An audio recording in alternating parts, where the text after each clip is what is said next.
buenas tardes. El día de hoy vamos a hacer un video introductorio para el examen físico. Nosotros somos estudiantes de Medicina de la Javeriana Cali y es para la materia de Genética Médica. Tenemos a nuestro compañero Iván, que está en la cámara, tenemos a Sebastián, a Juan José, a Isabel y mi nombre es Natalia. El objetivo de este video es poder de una manera sistemática, cefalocaudal, poder examinar a todo el recién nacido, evaluando las posibles malformaciones congénitas y las extremidades que nos puedan dar hallazgos sobre esto, asimismo como saber qué paraclínicos o qué ayudas diagnósticas necesitamos para continuar con el abordaje y el estudio de las mismas. Gracias. Inicialmente debemos recordar que debemos tener una presentación personal adecuada, es decir, contar con todas las medidas de seguridad, especialmente en esta época de pandemia. Es decir, debemos tener una bata desechable, tener nuestro carnet a la vista, en lo posible las mujeres usar un gorro para no, expandir diferentes tipos de contaminantes y hacer un buen lavado de manos antes de la revisión del niño. Entonces eso es lo primero que vamos a hacer. Entonces nos lavamos las manos. Bueno, nos vamos a colocar entonces los guantes y vamos a iniciar con el procedimiento. Recordar tener listos todos los implementos, tenemos métodos, tenemos nuestras gráficas, tenemos nuestra pesa, todo listo para iniciar. Bueno, mucho gusto mamá, buen día, ¿cómo estás? Buen día. Bueno mamá, entonces la idea es que nosotros somos estudiantes de Medicina de la Javeriana, la idea es que vamos a hacer un tamizaje inicial, un examen físico a tu bebé para saber si de pronto tiene algún tipo de anormalidad congénita o algún defecto de crecimiento. Nuestra labor es atender a todos los niños de esta manera para poder sistemáticamente ver si alguno presenta alguna anormalidad y por supuesto brindarte la atención necesaria. Te voy a hacer unas preguntas iniciales. ¿Tuviste todos los controles prenatales? Sí, todos. Listo, perfecto. ¿Las ecografías fueron normales? Normales.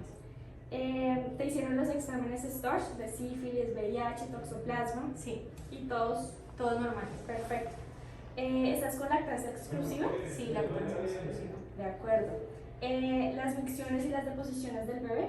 Normales, pues hizo deposición a las 48 horas y todo normal. Listo. En el momento el bebé es un bebé recién nacido de 72 horas y la madre todavía sigue hospitalizada. Listo, mamá, entonces nos da la autorización para poder hacer el examen físico al bebé. Sí, claro. Muchas gracias.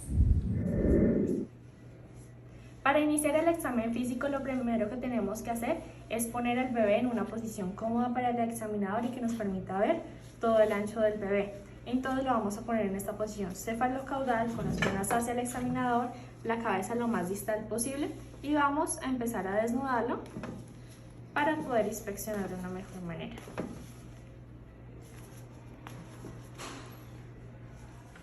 Bueno, lo terminamos de desvestir.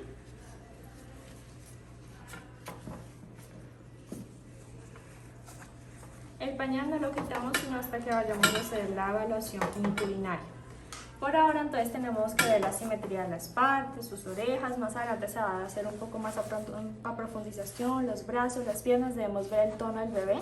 Entonces lo tenemos acá, lo levantamos, vemos que hay buen tono, nuevamente lo cogemos hacia acá. Vemos que para ser un niño de 72 horas también hay muy buen tono. Y vemos también la coloración de la piel, vemos que es una coloración normal, no lo vemos pálido, no lo vemos con rubor, no lo vemos cianótico en ninguna de las partes. Y sus características generales están bien. Después seguimos con la auscultación. Recordemos evaluar muy bien tanto la respiración como si hay soplos cardíacos.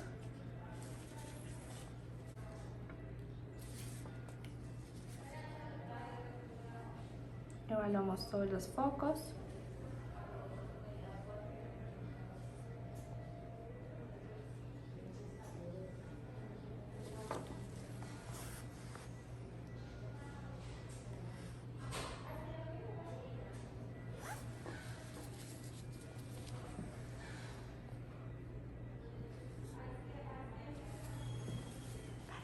El primer paso del examen físico entonces es inspeccionar toda la piel del bebé.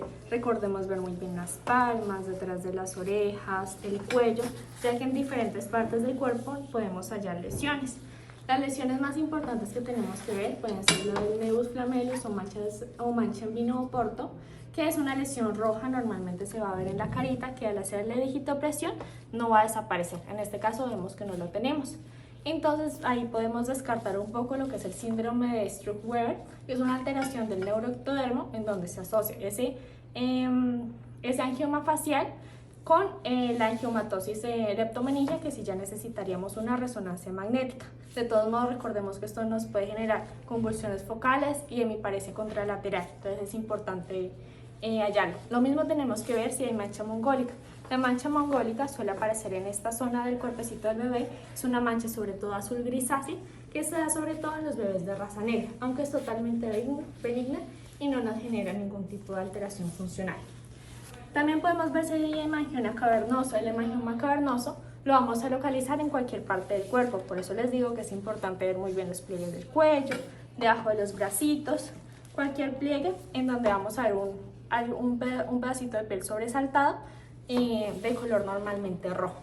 También podemos ver si hay nevus melanocítico congénito, normalmente pueden ser manchas café con leche, donde vamos a tener que describir el número, la localización exacta, el tamaño de la misma, el color y las características de la piel que hay alrededor. En este caso, pues vemos que tampoco está. Algo muy importante es si hay la presencia de ictosis. Estas son escamas, son anomalías de la querinetización del bebé, que también son bastante complejas. Y ver la hiperlaxitud cutánea. Entonces podemos estudiar un poco la piel del bebé y vemos que tiene una laxitud normal.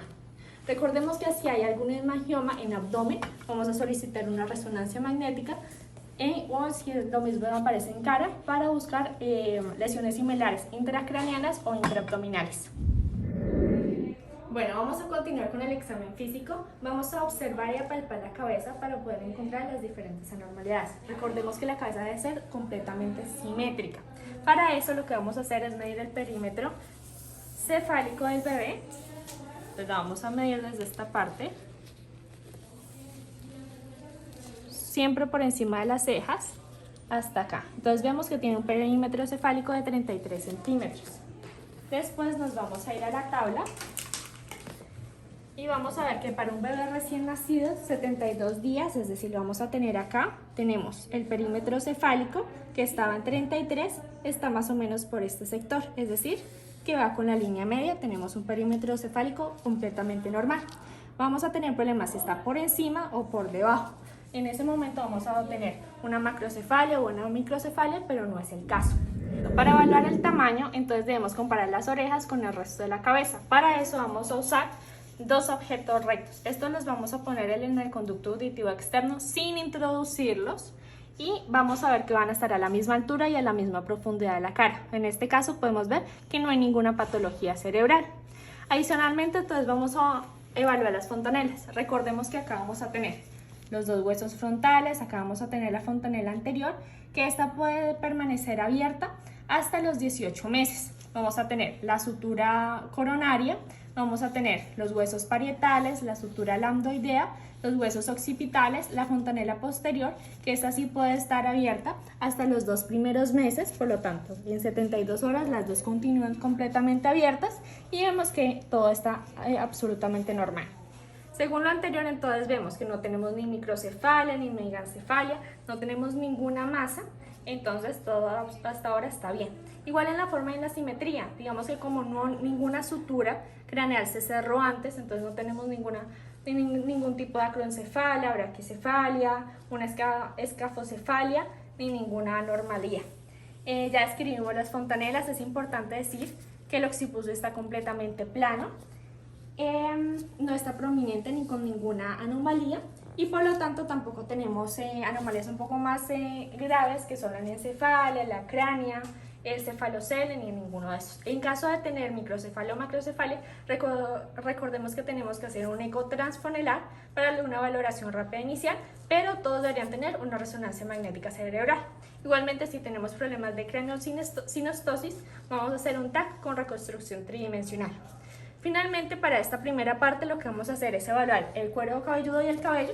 Vemos que no hay ninguna zona de alopecia congénita, no hay ninguna lesión en sacabocado y pues en dado caso de que hubiera un mechón blanco o alguna zona de despigmentación, pues debemos evaluar los bordes de implantación, pero están absolutamente normales.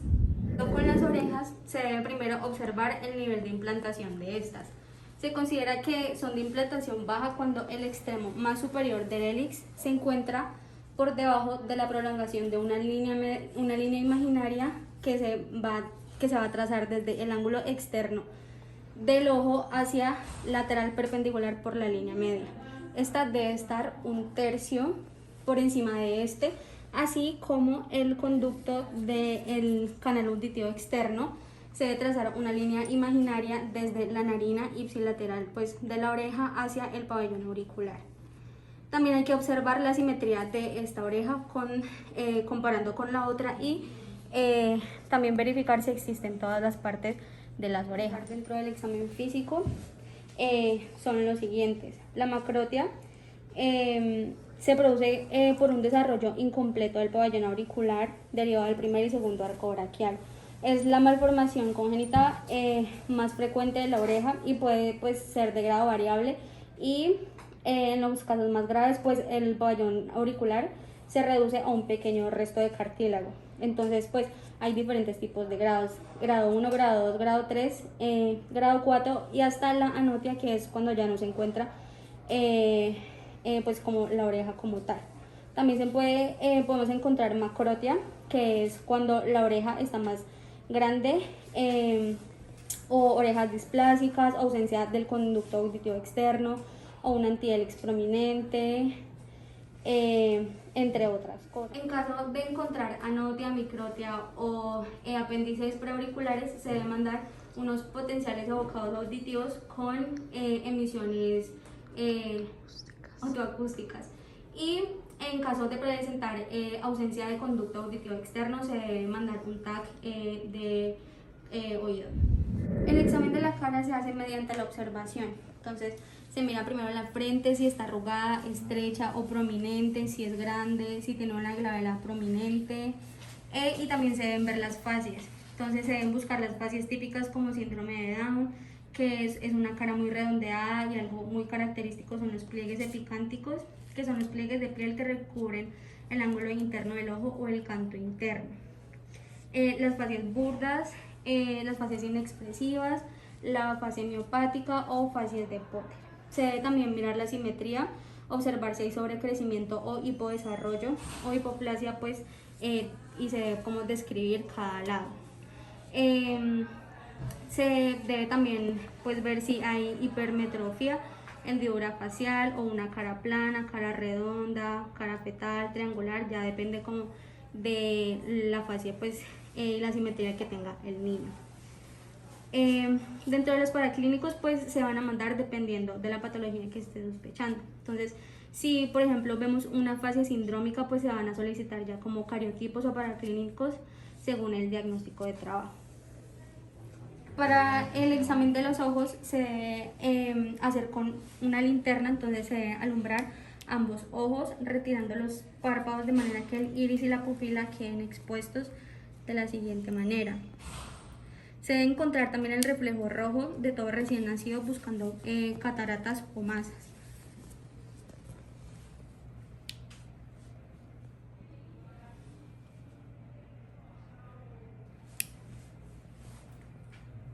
Se debe observar también la posición de los ojos. Si a simple vista se observa anormal, se debe describir tal anormalidad. Dentro de los hallazgos podemos encontrar diplopía cantorum, hipertelorismo ocular, que es una distancia aumentada entre las dos pupilas, o un hipotelorismo ocular, que es una distancia disminuida entre los dos ojos. Podemos también encontrar un telecanto, indentaciones palpebrales, ectropion, blefaromiosis, entre otras. Para la valoración de la nariz, entonces se hace por medio de la observación. Podemos encontrar arritmia, que es ausencia total de la nariz, o una polirritmia, que es una estructura nasal supernumeraria, una hemiplasia, que es una hipoplasia de una de las mitades de la nariz, una nariz ancha, un aumento de la base de la nariz, una nariz hendida, que es una escotadura central de la nariz, nariz con perfil cóncavo o convexo, una nariz plana, alas nasales hendidas, narinas intravertidas o un puente nasal deprimido o prominente. Al momento de revisar lo que es la boca y la cavidad bucal, no se nos puede olvidar primero abrirla y con luz observar la cavidad bucal, intentando ver el paladar, si está bien, está cerrado, si no hay paladar hendido. Y también no se nos puede olvidar introducir nuestro dedo meñique en la cavidad para tocar lo que es el paladar, ¿sí? Dentro de las partes tenemos que observar y tener en cuenta primero, al observar los labios tenemos que ver que ninguno ni el otro esté hendido y pues que sean similares, que uno no sea mucho más prominente que el otro y que pues esta diferencia no sea tan prominente, tan marcada. En lo que es pues también en la cavidad oral, pues en el caso del paladar, pues en el caso que haya paladar hendido, como ya mencioné, podemos introducir el dedo meñique y pues también observar. Si hay, pues tenemos que ver qué extensión tiene este y decir pues si compromete o no también el labio. Aparte de eso, si compromete la encía y pues también el paladar duro. También se tiene que revisar si hay la lateralidad pues en el caso que esté, y también en la cavidad bucal observar lo que es la úvula, si está asimétrica, si está presente. También lo que es en la cavidad bucal, pues tenemos que observar lo que sería pues la lengua, y en la lengua pues si está bien, si no está con masas, si está lisa, si tiene pues una lengua protruida o pues también una lengua macroglósida.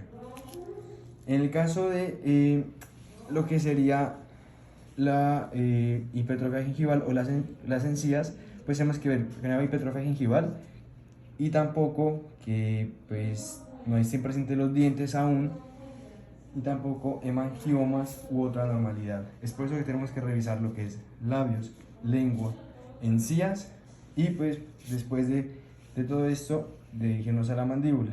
¿Qué vamos a ver? La simetría que tenga esta.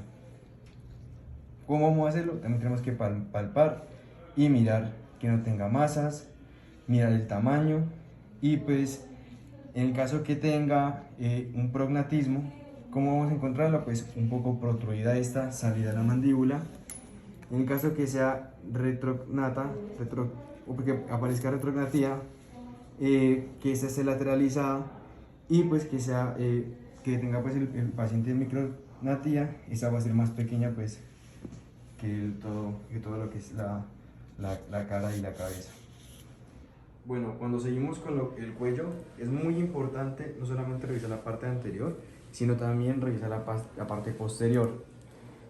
¿Qué tenemos que hacer en el cuello? Observar el tamaño de este, pues, el ancho de este, que lo palpemos y no encontremos masas, y en el caso de pues, encontrar masas, medirlas. También la movilidad que tenga este, ya que pues puede que el bebé tenga tortícolis congénita y pues como lo vamos a encontrar, pues moviéndole hacia un lado y hacia el otro pues el cuello, viendo la movilidad de este.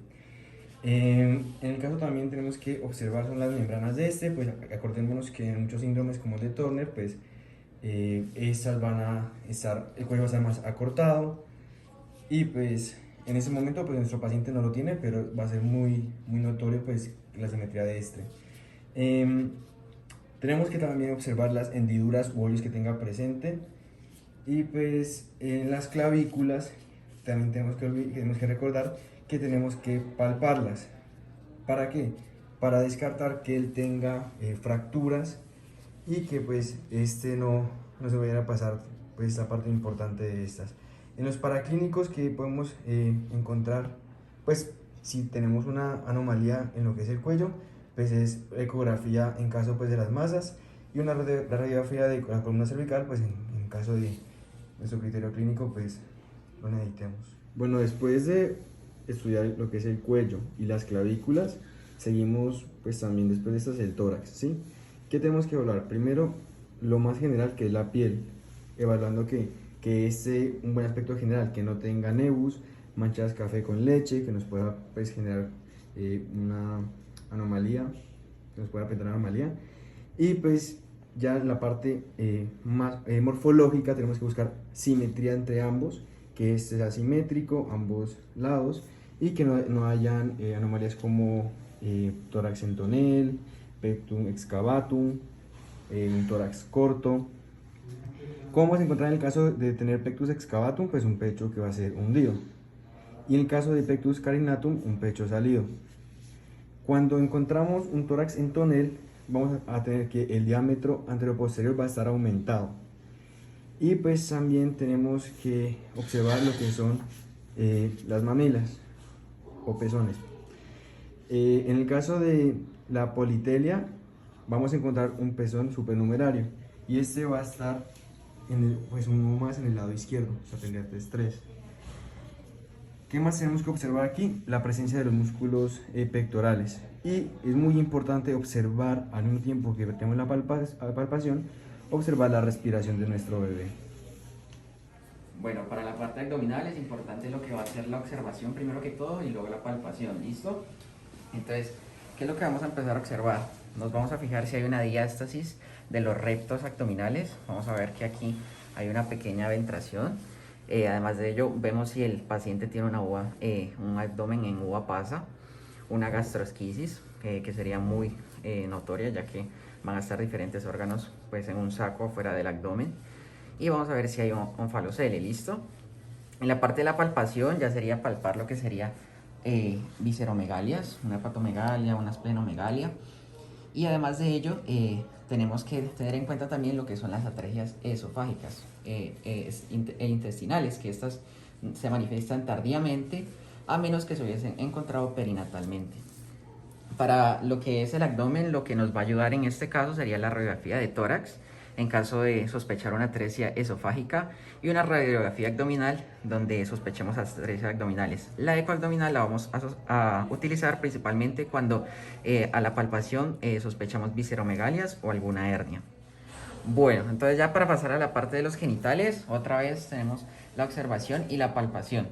En este caso el niño tiene pañal, entonces va a ser muy importante obviamente retirar el pañal. Vamos a tener una mejor visión y lo colocamos así. Entonces, para tener una mejor visual de lo que serían los genitales, podemos coger los piecitos juntos y levantarlos, en el caso de revisar el anito, o en este caso tenerlos así para tener una mejor visual. ¿Listo? Generalmente los niños tienen las piernas abiertas, así que se nos va a facilitar revisar la parte genital. Entonces, en este caso tenemos un niño, entonces lo que le vamos a revisar sería el pene y lo que sería testículos. Normalmente el pene al nacimiento tiene 2 centímetros de longitud. Si no tiene 2 centímetros es menor, vamos a llamar lo que sería un micropene. Además de eso se debe descartar la presencia de hipospadias, epispadias y encordamiento peniano. Entonces la hipospadias, lo que vamos a encontrar sería una locación anormal de lo que sería la uretra, estaría en la cara ventral de lo que es el glande. Y la epispadia sería una uretra localizada principalmente en la cara dorsal, entonces la encontraríamos por acá arriba, ¿listo? Otra cosa que tenemos que hacer sería la palpación de los testículos en busca de un hidrocele. Podríamos hallarnos también con una linterna en este caso para ver si hay presencia de líquido. Tenemos que fijarnos si hay la presencia de los 2 testículos, entonces vamos a palparlo aquí, si están los 2 testículos. En caso de que haya una criptorquilla bilateral, o también sería importante si solo hay una criptorquilla unilateral. Y pues también palpamos en busca de hernias inguinales, ¿ok? Por otro lado, bueno, vamos a hacer la prueba en este bebé, nos vamos a llevar de una linterna, vamos a iluminar lo que sería el escroto, y en este caso estaría negativo. Lo que se tendría que ver es una iluminación de todo el escroto para hablar de un hidrocele, ¿listo? Bueno, siguiendo con las criptorquillas, entonces hablábamos de que una criptorquilla bilateral asociada a un escroto hipoplásico se va a considerar una malformación congénita. Pero si solo encontramos una criptorquilla unilateral, estamos hablando de un descenso incompleto de un testículo que puede completarse en los primeros días o las primeras semanas de nacimiento. Listo, después del nacimiento, perdón. Y por último vamos a revisar lo que sería escroto. Aquí lo podemos ya revisar así. Vamos a ver las características, cómo está. Entonces la superficie es lisa, si es rugosa, si está hipoplásico, si está bífido, o el escroto en chal, que el escroto en chal es lo que va a hacer rodear todo lo que sería el pene. ¿Listo? Para este apartado lo que nos podría ayudar sería una ecografía pélvica, una ecografía testicular, una resonancia magnética de abdomen y pelvis. ¿Listo? Y por último ya sería lo que es la revisión del ano. Entonces lo que normalmente hacemos pues es primero la observación. Vamos a ver normalmente una eliminación de meconio en las primeras 48 horas de vida. Entonces sería normal encontrar meconio si es un paciente recién nacido. Y lo que estamos buscando sería una fístula rectoperineal, sería aquí una una fístula rectovaginal en caso de las mujeres, una implantación anómala del ano. Y cuando existen otro tipo de anomalías intestinales, va a ser de vital importancia observar bien el ano.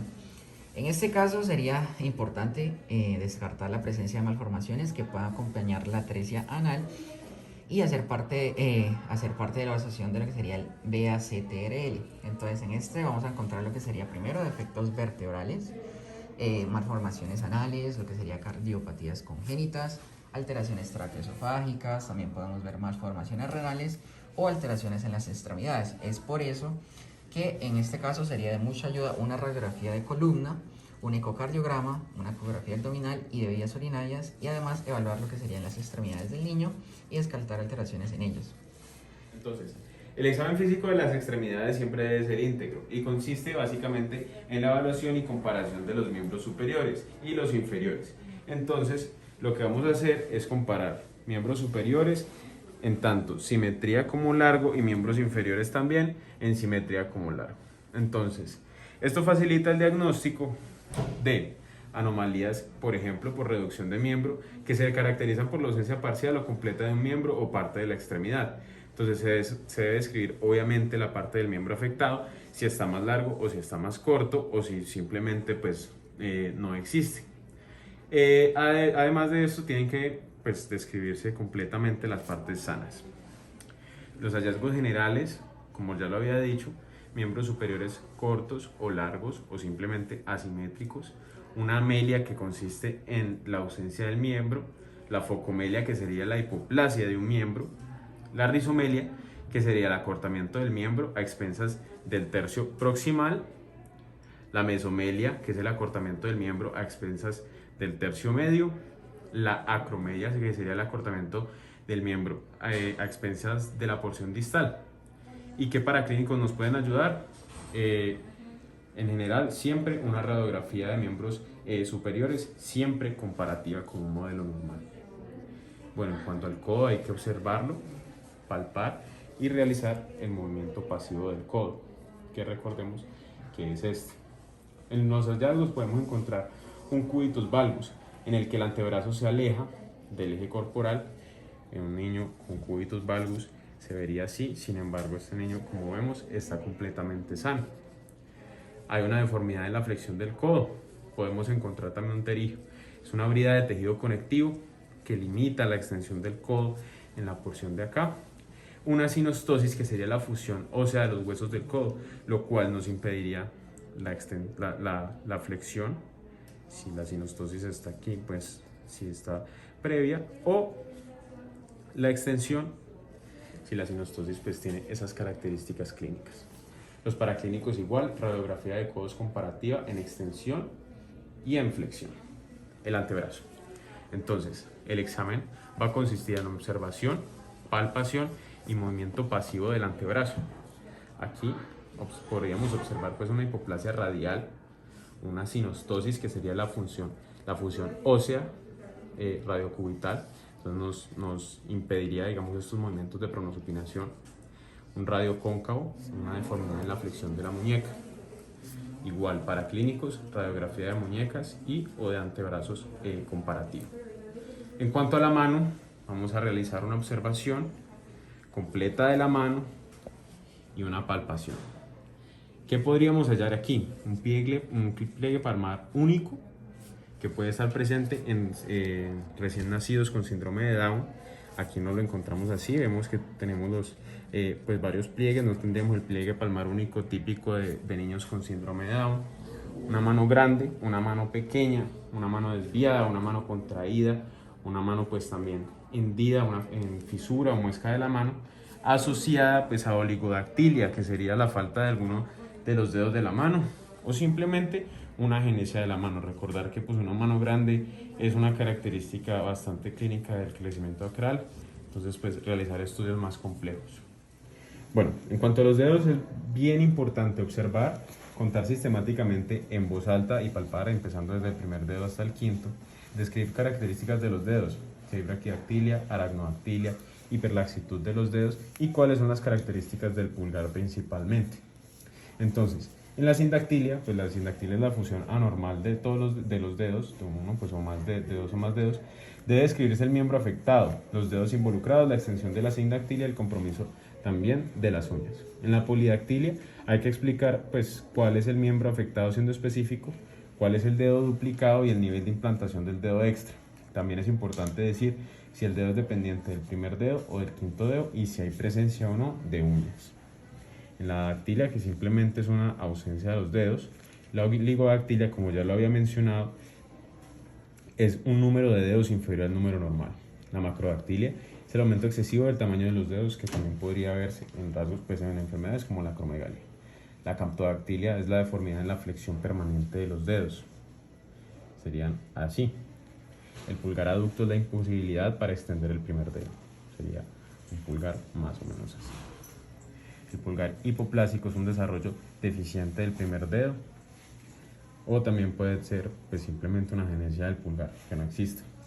Puede también existir un pulgar trifalángico, recordemos que pues, son una y dos falanges. Y ya los paraclínicos, pues simplemente radiografía de manos comparativa.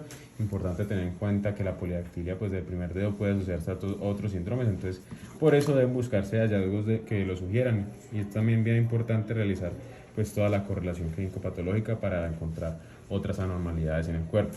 Bueno, en cuanto a las extremidades inferiores, viendo un poco más hacia abajo, entonces el examen se basaría en una observación, una palpación y unos movimientos pasivos de estas extremidades. Los hallazgos son miembros inferiores cortos, asimétricos pueden ser también. Buscar amelia, que ya lo había mencionado, una ausencia de uno de los miembros o de ambos. Una sirenomelia, que sería la fusión de los miembros inferiores. Rizomelia igual, mesomelia y acromelia, es lo que ya expliqué, es igual en tanto en miembros superiores como en miembros inferiores. Y los paraclínicos también, radiografía de miembros inferiores comparativa. Ahora, en cuanto a la cadera, es importante observar, realizar la maniobra de ortolani y comprobar pues, que los pliegues de ambos miembros coincidan al confrontarlos estirados uno al lado del otro, así como comprobar que en longitud son equivalentes. La maniobra de ortolani, simplemente se acuesta el niño en una cama, en una superficie dura, se toman ambas rodillas, una con cada mano, pulgar debe presionar la rodilla contra la palma y los demás dedos pues apoyarse sobre la cara externa del muslo. Una vez el niño pues esté tranquilo, se flexionan las caderas y las rodillas se juntan simultáneamente. Aquí, cuando se juntan en un ortolani positivo, la cabeza del fémur es luxable con esta maniobra. Se hace una luxación completa de la cadera, normalmente se escucharía como un clic. Es un trastorno un poco frecuente y asociada pues a otras malformaciones congénitas. Esta maniobra no se podría realizar porque pues, la cadera estaría rígida y la cabeza femoral estaría fuera del acetábulo. En cuanto al fémur, simple observación y palpación del fémur. En cuanto pues, aquí podríamos hallar una hipoplasia del fémur, un fémur cóncavo o un fémur corto. Ahora, la rodilla.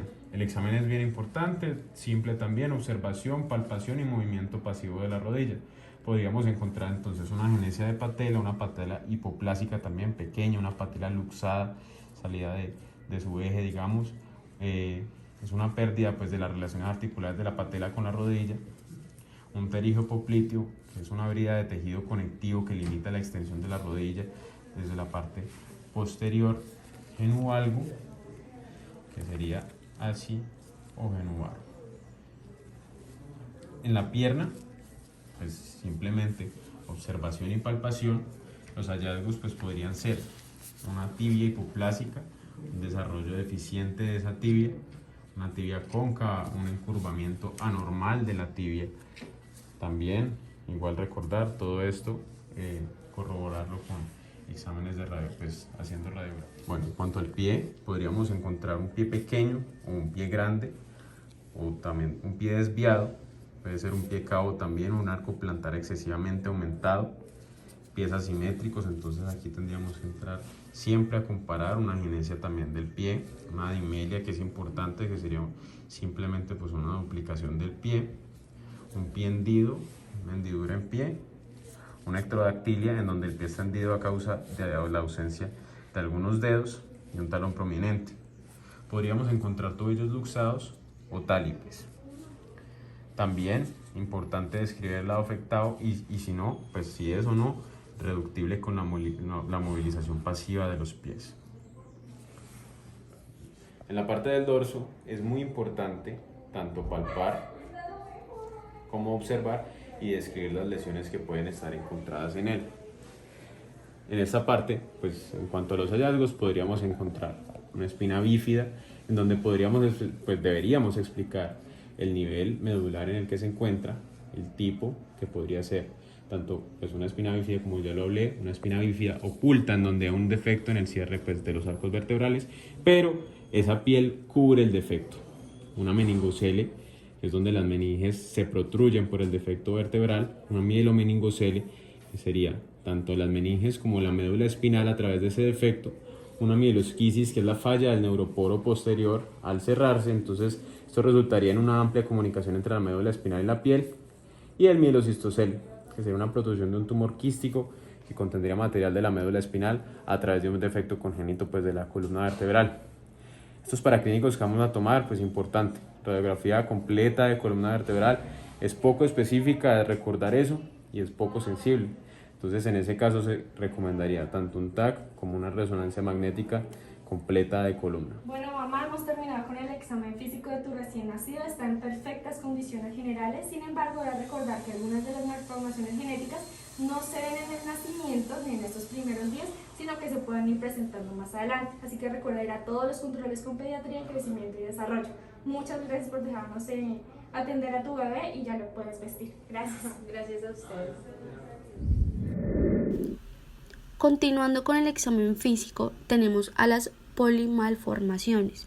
En muchos casos, los pacientes presentan múltiples malformaciones. Por lo tanto, se considera que los pacientes polimalformados son aquellos que presentan más de una malformación mayor. En estos casos, se debe documentar muy bien en la historia clínica, haciendo una descripción detallada y tomando fotos de los paraclínicos que se le sustentan.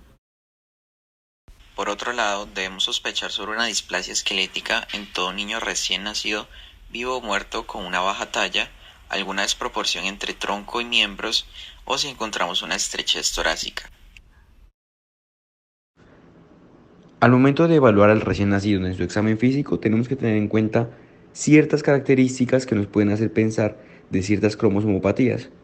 Es el caso del síndrome de Down, o también llamada trisomía del 21, que es muy prevalente en nuestra población, más o menos 1 de cada 900 nacidos vivos, y podemos encontrar hallazgos como la hipotonía en el examen físico, la cara plana, el puente nasal plano, el pliegue picántico y telecanto, párpados oblicuos hacia arriba, cuello corto, pliegue palmar único, uni o bilateral, como podemos observar en la imagen, cardiopatías congénitas, anomalías de tracto gastrointestinal, bien sea estenosis y atresia duodenal, ano imperforado y enfermedad de Hirschsprung o megacolon congénito. En el momento de evaluar y tener estas características, tenemos que sospechar de la trisomía del 21.